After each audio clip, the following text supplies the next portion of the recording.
तुम्हारे बाप का मुल्क नहीं है, ये हमारा मुल्क है। यहाँ पे 22 करोड़ लोग फैसले करेंगे। यहाँ पे फैसले आइन और कानून के मुताबिक होंगे। यहाँ पे किसी की मर्जी के मुताबिक फैसले नहीं होंगे।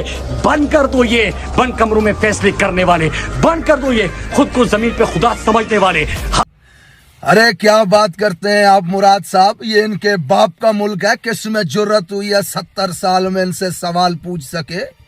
1971 में शेख मुजीबुर रहमान जो 160 नशिस्तें जीत चुका था बंद कमरों के फैसलों में, उसके ऊपर रेड लाइन लगा दी गई और सिर्फ 80 सीटें जीतने वाले भुट्टो को वजीर आजम बनाने की जिद में इस मुल्क को 2 लख्त कर दिया गया। दुनिया ने देखा वो दर्दनाक मंजर जब पाकिस्तान का परचम लहराता हुआ बंगालियों के कदमों पे गिरा और फिर बंगालियों का परचम हवा में बुलंद हुआ। किस में जुर्रत हुई है ये सवाल पूछने के इनसे? अरे बंद कमरों के फैसले ही तो हैं। आज 70 साल गुजर चुके हैं इस मुल्क में, आज भी हम 10 अरब की भीख मांगने दुनिया के सामने मुंह ठिठाते फिर रहे हैं। हमारे पड़ोस में एक शख्स 150 अरब डॉलर का मालिक बन चुका हुआ है, जबकि हम 22 करोड़ के लिए 10 अरब डॉलर की भीख लाते हुए लोगों को इसे सफारती कामयाबी कहते हैं। ये बंद कमरों के फैसले ही तो थे जो हमारे ऊपर मुसल्लत किए गए। ये इनके बाप का मुल्क था। इधर आओ नौजवानों, मैं सुनाता हूं तुम्हें 1996 का वो वाकया जब 2 बहनों ने ये ऐलान किया था कि हमारे खानदान के, हमारे शोहर, हमारे भाइयों के 9 अफराद के कातिल मेजर अरशद जमील की सजाए मौत को रोका गया तो हम अदालत के सामने खुद को आग लगा देंगे। जज साहब के कान पे जूं तक नहीं रेंगी। जस्टिस ऑफ सुप्रीम कोर्ट ने सजाए मौत को रोका और फिर पाकिस्तान की फिजा ने वो दर्दनाक मंजर देखा जब 2 बहनों ने खुद को आग लगाई, झुलस के मर गई उस आग में और उनके जिस्मों से उठता हुआ धुआं अदालत के अंदर जाके कमरे में जज के मुंह पे चपेड़े मार रहा था कि खुदा ने तुम्हें इस मुल्क में सबसे मुअज़्ज़ज़ और इज्जतदार और सबसे ताकतवर ओहदा दिया है, फिर किसके बूट की ताकत के नीचे लेटे हुए उसके मुंह को देख करके तुम फैसले करते हो इस मुल्क में।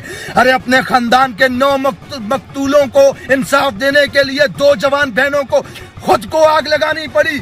किस में जुर्रत है इनसे सवाल पूछने की? वो मेजर अरशद जमील जिसने फौजी दस्ते के साथ मई जिंदों की जमीन पे कब्जा करने के लिए उसके 9 अफराद को घर से उठा के दरिया सिंध के किनारे पे ले जाकर के गोलियां मारी और अगले दिन GHQ से ये बयान जारी हुआ कि राह के दहशतगर्दों को मार दिया गया। वजीर आजम और आर्मी चीफ ने यूनिट को जाकर के इनाम दिए।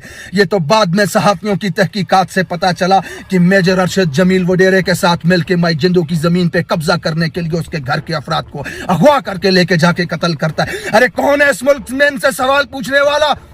आज 80,000 लोग मरवा दिए दहशतगर्दी में, ड्रोन हमलों में, बम धमाकों में, गोलियों में।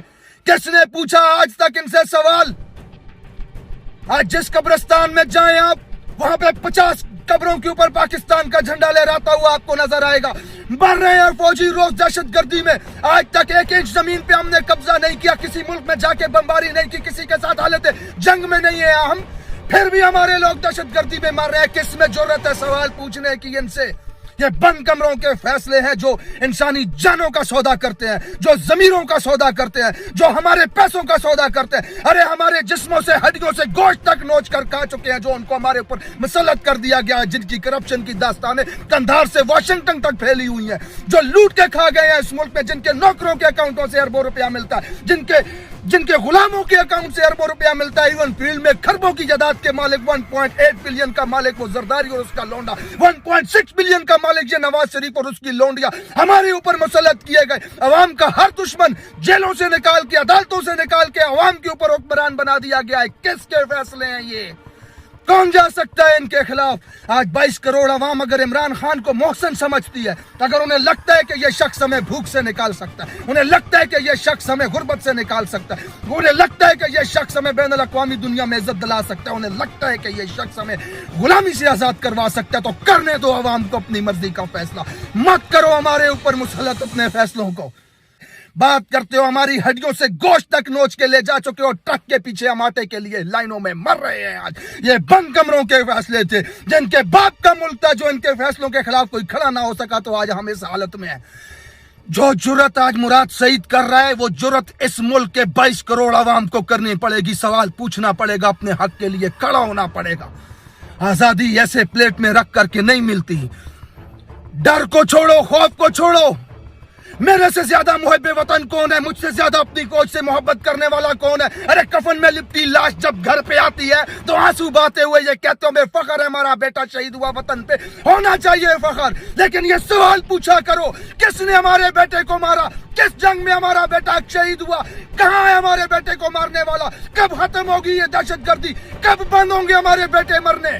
یہ سوال پوچھنے کی جرت پیدا کرو اپنے اوپر۔ بند کمروں کے فیصلوں نے آج ملک کو اس حال میں لا دیا کہ اس ملک کا جج، ریسپیکٹڈ جج جس کو رب نے وہ عہدہ دیا ہے، کہ قیامت کے دن سب سے زیادہ سوال تم سے پوچھا جائے گا جج صاحبان، کس کی فونوں کے اوپر فیصلے کرتے ہو تم اس ملک کے اندر؟